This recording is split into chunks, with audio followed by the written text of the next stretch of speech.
While temperatures are nice for the time being, buckle up because it's about to get hot in our region. Thanks for joining us for Fox 40 News at 4. I'm Veronica Catlin. Well, Republicans argue the new gas tax increase that just went into effect could hurt you at the pump. But the governor and his office are pushing back, saying there's more to the story than what meets the eye. The NBA draft is right around the corner, and the Kings are diving deep into their homework. Today, Sacramento brought in 6 more prospects for a pre-draft workout, and one of them already has ties to the NBA. So, Vice Mayor Lee, I'll start with you. So, I know that you run your own talk show. 1 minute you're on the red carpet, the next minute you're at a city council meeting. How do you balance that and are still able to prioritize Stockton? I don't know if this chair leans down to a bed because this is where therapy comes in. Let me first promote therapy. Charlemagne the God from Breakfast Club, Tiffany Haddish and I, we share the same therapist. Just to prove to you exactly how fast things can heat up inside of our vehicles, my phone tells me it's 87 degrees outside right now. I can even feel a really nice breeze, but inside of my car, that's a completely different story. I left a thermometer inside for only about 5 minutes, and as you can see, it's already reading at 110 degrees.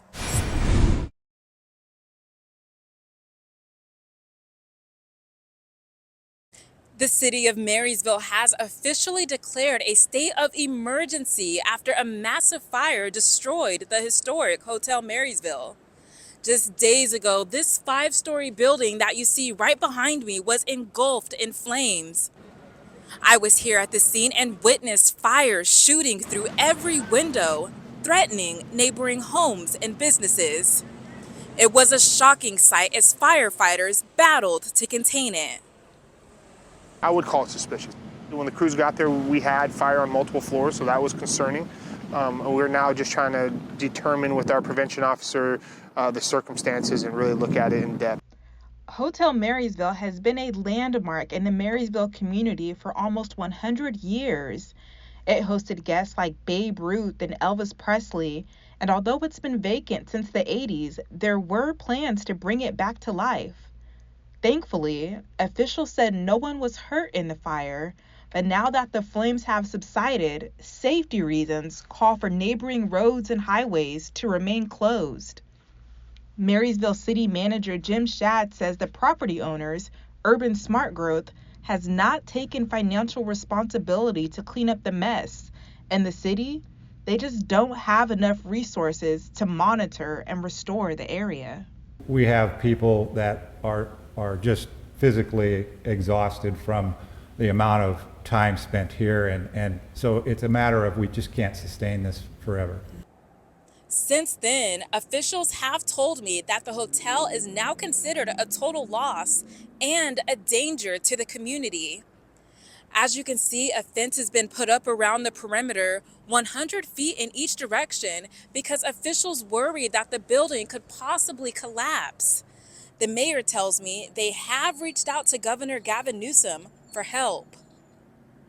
In Marysville, covering local news that matters, Veronica Catlin, Fox 40 News. Another law enforcement agency is saying no to California's latest gun control laws. I'm here in front of Yuba County Sheriff's Office where deputies say they have no intention of criminalizing those who exercise their Constitution-protected rights. The law in question is SB 2, which has unprecedented restrictions on where licensed gun holders can carry their weapons. It was signed into California law by Governor Gavin Newsom and says CCW holders can no longer bring their guns to most public places. That includes parks, bars, arenas, and a long list of other locations. Several law enforcement agencies have spoken out against SB 2, saying it's a violation of Second Amendment rights and won't be enforcing it.